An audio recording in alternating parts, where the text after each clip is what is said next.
এই পর্যন্ত গবেষণা আপনারা কবে থেকে শুরু করলেন এবং এটার রেজাল্টটা কেমন হচ্ছে এখন?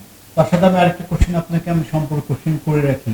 আমরা বাইরে থেকে একটা রেমিটেন্স যেটা আমাদের সর্বোচ্চ আসে সেটা হলো আমাদের এদেশ থেকে যারা যাচ্ছে বিদেশে তারা রেমিটেন্সটা পাঠাচ্ছে, কিন্তু আমরা একটা বরাবরই একটা অভিযোগ শুনি যে এই জায়গা থেকে একেবারে না জানা এমন কিছু লোকজন পাঠায় যাদের খুব নিচু লেভেলে চাকরি বাকরি হয়।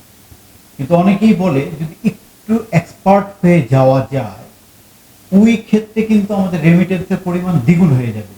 এক্ষেত্রে সমবায় কতটুকু ভূমিকা রাখছে বা রাখার জন্য কি কি তারা করছে? যে আমার দেশ থেকে যারা রেমিটেন্স যোদ্ধা, দেশের বাইরে রেমিটেন্সের জন্য যুদ্ধ করতেছে, তাদের রেমিটেন্সটা যাতে কাঙ্ক্ষিত মানের হয়।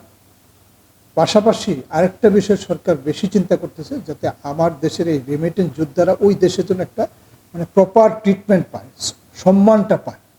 হ্যাঁ, তারা রেমিটেন্স কালেকশন করবে উইথ ডিগনিটি। এই জন্যে তাদেরকে এই স্কিল ডেভেলপ করে যেতে হবে এবং এই ন্যাশনাল স্কিল ডেভেলপমেন্ট অথরিটির এই সূচনাটা কিন্তু এই উদ্দেশ্যকে সামনে রেখেই। এবং আর বাংলাদেশ সমবায় একাডেমি ন্যাশনাল স্কিল ডেভেলপমেন্ট অথরিটির সাথে অ্যাফিলিয়েশনে গিয়েছে এই দিকটা চিন্তা করি যে আমার এখান থেকে ট্রেনিংপ্রাপ্ত সমবায় সমিতির সদস্যরা যারা বিদেশে যাবে তারা যেন এই সংশ্লিষ্ট ট্রেডে প্রশিক্ষণ নিয়ে যায়। আমরা ইতিমধ্যে তাদেরকে মোবাইল ফোন সার্ভিসিং ট্রেনিং দিয়েছি, ড্রাইভিং ট্রেনিং দিয়েছি এবং এই যে ইলেকট্রিক্যাল হাউস ওয়্যারিং ট্রেনিং দিয়েছি, সুইং মেশিন অপারেশনের ট্রেনিং দিয়েছি এবং তারা অনেকেই এখন তাদের কর্মে প্রতিষ্ঠিত এবং যারা বিদেশে গিয়েছে তারা ওইখানে কিন্তু আর আনস্কিল লেবার হিসাবে যায় নাই, তারা গিয়েছে টেকনিশিয়ান হিসেবে, ড্রাইভার হিসেবে এবং ওই ডিগনিটি তারা রেমিটেন্স আর্ন করতেছে বলে আমার দৃঢ় বিশ্বাস।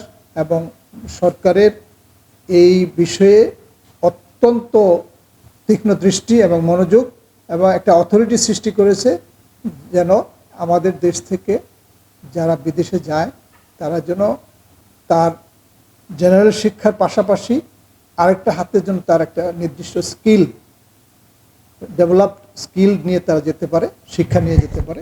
এই উদ্দেশ্যেই কিন্তু ন্যাশনাল স্কিল ডেভেলপমেন্ট অথরিটি সৃষ্টি হয়েছে।